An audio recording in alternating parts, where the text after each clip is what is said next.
Hello everyone, फेरि पनि तपाईँहरूलाई स्वागत छ र आज चाहिँ मैले क्लास 7 को च्याप्टर 1 लिएर आएको छु है। अहिले तपाईँहरूले बुकहरू किनेको छैन, त्यसैले च्याप्टर 1 को चाहिँ मैले एउटा फेयर नोट बनाइदिएको छ र यो चाहिँ तपाईँहरू अहिले सारिराख्नु है। अनि यो जति पनि हामीले लेखेको छ यो चाहिँ हामी क्लासमै डिस्कस गर्छौँ र तपाईँहरूको बुक भएको नभएको हुनाले यो चाहिँ तपाईँको फेयर नोटमा या तपाईँको फेयर कपीमा चाहिँ यो सार्नु है त। अब च्याप्टर 1मा हामी के पढ्छौँ भने फन्डामेन्टल र कम्प्युटरको हिस्टोरी पढ्छौँ है त, कम्प्युटरको इभोल्युसन पढ्छौँ है। अब सुरुमा कम्प्युटर भनेको के हो है, इनपुट भनेको के हो, प्रोसेस किन गरिन्छ, आउटपुट कम्प्युटरमा किन देखाइन्छ होइन, यो सबै कुरा हेर्नेछौँ।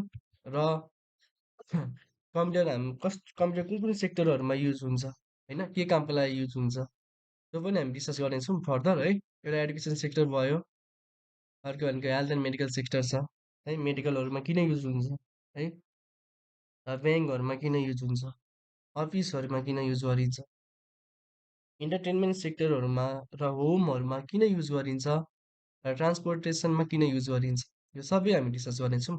र हिस्टोरी अफ कम्प्युटर चाहिँ मैले यसको बारेमा चाहिँ एक्सप्लेन गरेको छैन, यो क्लासमै डिस्कस गर्नेछौँ।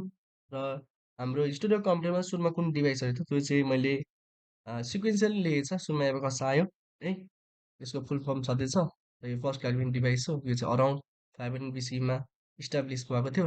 यसलाई चाहिँ एउटा काठले बनाएको थियो त, जुनमा दुईवटा पार्टमा डिभाइड गरेछ। एउटालाई अप्पर पार्ट भन्छ नि, अर्को लोवर पार्ट है। अप्पर पार्टलाई चाहिँ अप्पर पार्टलाई हेबियन भनिन्छ भने लोवर पार्टलाई चाहिँ अर्थ भनिन्छ है त।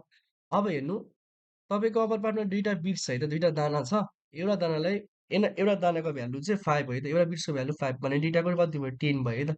अनि जति पनि यो अर्थ बिट्सहरू छ नि, अर्थको मुनि छ नि है, यिनीहरूको चाहिँ वान अन वान भ्यालु है त। एउटा दानाको वान भ्यालु भने 5 कति भयो त, 5 भयो है त।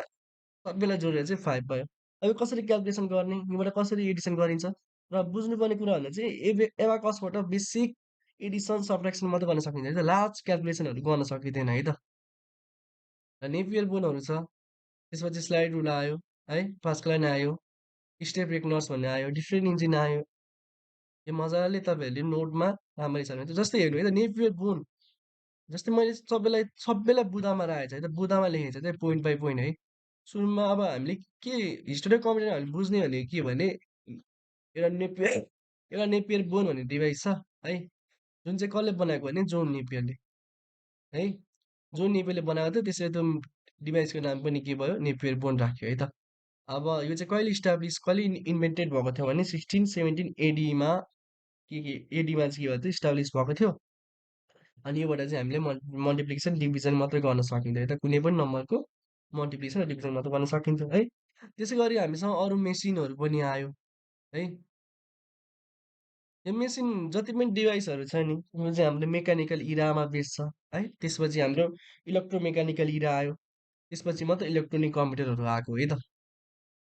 ल, यो सबै तपाईँहरूले नोटमा सार्नु है। नोटमा सारिसकेपछि हामी क्लासमा डिस्कस गर्नेछौँ। र यो चाहिँ एक्जाममा मस्टली सोध्छ है त तपाईँलाई होइन। जस्तै मार्काई कसले इस्टाब्लिस गरेको होइन, what is the use of Mark I होइन। अनि which is the first electromechanical computer भन्ने सोध्यो भने यहाँ हेर्नु है त, द फर्स्ट मेकानिकल कम्प्युटर कुन रहेछ त, हावर्ड मार्क आई हो नि त है। भने मार्क आई चाहिँ हाम्रो के रहेछ, फर्स्ट इलेक्ट्रोमेकानिकल कम्प्युटर रहेछ। यो चाहिँ यस्तो हुन्छ है, यसको चाहिँ के रहेछ, 50 फिट लङ रहेछ है त यसको डिस्टेन्स चाहिँ।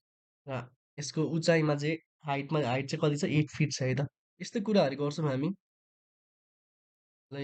पन्च कार्डहरू युज गरिन्थ्यो है मार्काईमा। अझै पन्च कार्डहरू किन युज गरिन्छ होइन, त्यो सबै डिस्कस गर्नेछौँ। त्यसपछि इएनआइएसी यिनीहरू चाहिँ हाम्रो इलेक्ट्रोनिक इराको है त। यिनीहरू चाहिँ जति पनि आयो, युनिभ्याक आई हाम्रो फर्स्ट कमर्सियल कम्प्युटर हो, जुन चाहिँ मार्केटमा बेचिएको थियो होइन। यसलाई चाहिँ कसले बनाएको थियो, जोन विलियम म्याकले र जोन प्रेस्पर इक्रेटले बनाएको थियो होइन। अनि यसको लागि चाहिँ म्याग्नेटिक टेप युज गरेको थियो इनपुट र आउटपुटको लागि। र यस्तै कुराहरू छ, यो सबै तपाईँहरू नोटमा गर्नु है। अनि यो फर्दर हामी क्लासमा डिस्कस गरिहाल्छौँ है त। ओके, आजलाई यति नै।